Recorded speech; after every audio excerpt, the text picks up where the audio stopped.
Hai korang, siapa dekat sini dah batuk dah lama, dah try macam-macam jenis ubat tapi still batuk lagi?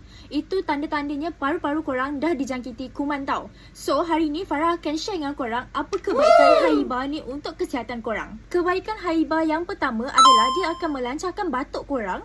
Yang kedua, dia akan menipiskan masalah kahak yang tebal. Yang ketiga pula, dia juga akan melancarkan pernafasan korang. So, korang tunggu apa lagi? Siapa yang tengah batuk teruk tapi yang dah lama, yang dah cuba macam jenis ubat tapi still ada masalah batuk lagi, korang boleh try Afia Haiba ni sebab dia memang boleh tolong melancarkan masalah batuk korang tau.